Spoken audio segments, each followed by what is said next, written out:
PA-31 crashes investigation. Case 1. Type of aircraft, Piper PA-31-350 Navajo Chieftain. Captain/total flying hours, 2,300.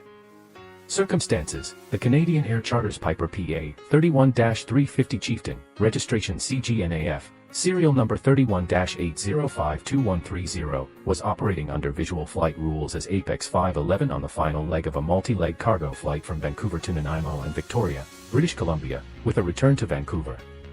The weather was visual meteorological conditions and the last 9 minutes of the flight took place during official darkness. The flight was third for landing and turned onto the final approach course 1.5 nautical miles behind and 700 feet below the flight path of a heavier Airbus A321, approaching runway 26 right at the Vancouver International Airport. At 22:08 Pacific Daylight Time, the target for Apex 511 disappeared from tower radar. The aircraft impacted the ground in an industrial area of Richmond, British Columbia, 3 nautical miles short of the runway. There was a post-impact explosion and fire. The 2 crew members on board were fatally injured. There was property damage, but no injuries on the ground. The onboard emergency locator transmitter was destroyed in the accident and no signal was detected. Probable cause, findings as to causes and contributing factors. 1. Apex 511 turned onto the final approach course within the wake turbulence area behind and below the heavier aircraft and encountered its wake, resulting in an upset and loss of control at an altitude that precluded recovery. 2. The proximity of the faster trailing traffic limited the space available for Apex 511 to join the final approach course, requiring Apex 511 not to lag too far behind the preceding aircraft. Findings as to risk. 1. The current wake turbulence separation standards may be inadequate. As air traffic volume continues to grow, there is a risk that wake turbulence encounters will increase.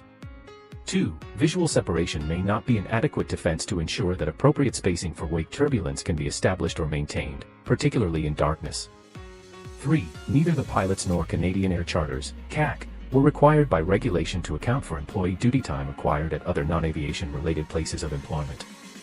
As a result, there was increased risk that pilots were operating while fatigued. 4. Not maintaining engine accessories in accordance with manufacturer's recommendations can lead to failure of systems critical to safety. Other finding. 1. Apex 511 was not equipped with any type of cockpit recording devices, nor was it required to be.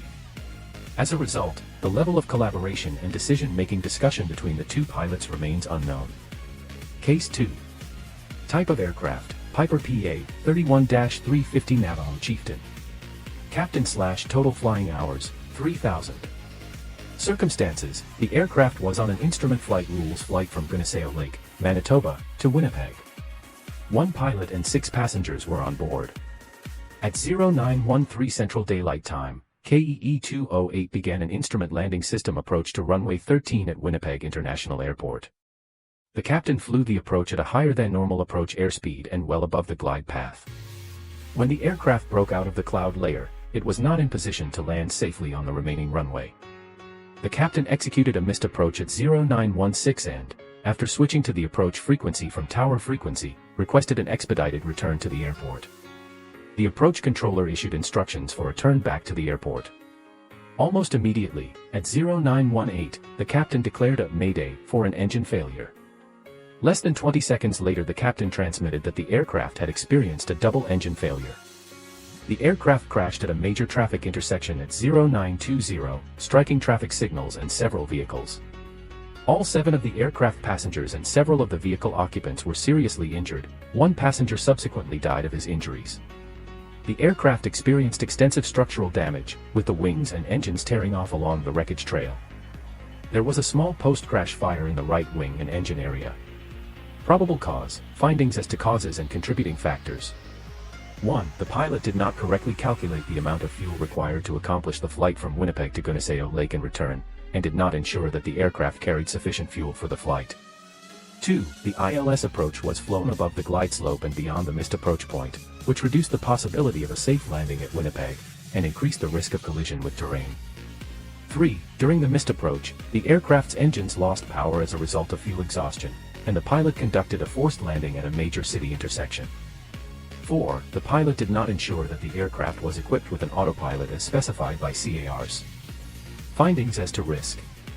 1. The company did not provide an adequate level of supervision and allowed the flight to depart without an autopilot. 2. The company operations manual did not reflect current company procedures. 3. The company did not provide an adequate level of supervision and allowed the flight to depart without adequate fuel reserves. The company did not have a safety system in place to prevent a fuel exhaustion situation developing. Other findings.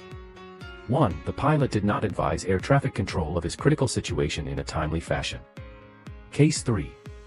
Type of aircraft, Piper PA-31-310 Navajo C. In the afternoon of August 1, 2018, after completing 2 hours of survey activities, an Aries Aviation International Piper PA-31 aircraft was proceeding to Calgary/Springbank Airport, Alberta, CYVW, at 15,000 feet above sea level, ASL, with a pilot and a survey technician on board. Approximately 40 nautical miles southwest of the airport, air traffic control began sequencing the aircraft for arrival into the Calgary airspace. At this time, for reasons that could not be determined, the right engine began operating at a significantly lower power setting than the left engine. About 90 seconds later, at approximately 13,500 feet, the aircraft departed controlled flight. The aircraft collided with terrain near the summit of Mount Ray at 1336 MDT. The pilot and survey technician were both fatally injured. The investigation determined that, although a portable oxygen system was activated and available, the pilot was not continuously using oxygen while the aircraft was above 13,000 feet ASL, as required by regulation, and likely became hypoxic. Although hypoxia can cause pronounced performance degradations, its onset can be slow and gradual, making it likely the pilot did not recognize the symptoms, and thus took no action to restore his supply of oxygen. The investigation also found that if flight crews do not undergo practical hypoxia training, there is a risk they will not recognize its onset when flying above 13,000 feet without continuous use of supplemental oxygen.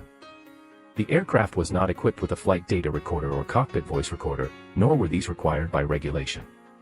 However, the aircraft was equipped with a flight data monitoring system that included a camera. This system provided significant information to help TSB investigators better understand the underlying factors that contributed to the accident. Case 4. Type of aircraft, Piper PA-31-350 Navajo Chieftain. On January 18, 2023, at 0903 Eastern Standard Time, a Piper PA-31-350, N101MA, was substantially damaged when it was involved in an accident at Geauga County Airport, 7GA, Middlefield, Ohio. The airline transport pilot and 5 passengers were not injured. The airplane was operated as a Title 14 Code of Federal Regulations Part 135 non-scheduled passenger flight. According to a preliminary review of airplane track data and pilot statements provided to law enforcement and the Federal Aviation Administration, FAA, the purpose of the flight was to pick up a 6th passenger at Willow Run Airport, KYIP, Detroit, Michigan, before continuing to Minneapolis, Minnesota. As the airplane climbed through about 6,000 foot mean sea level, MSL, in instrument meteorological conditions, IMC, the pilot observed oil leaking from the right engine nacelle. About the time the airplane reached about 7,400 feet MSL, the pilot noted a loss of right engine power. He secured the engine, declared an emergency, requested to divert to the closest airport, and the air traffic controller vectored the airplane for the RAV RWY-11 approach at 7GA.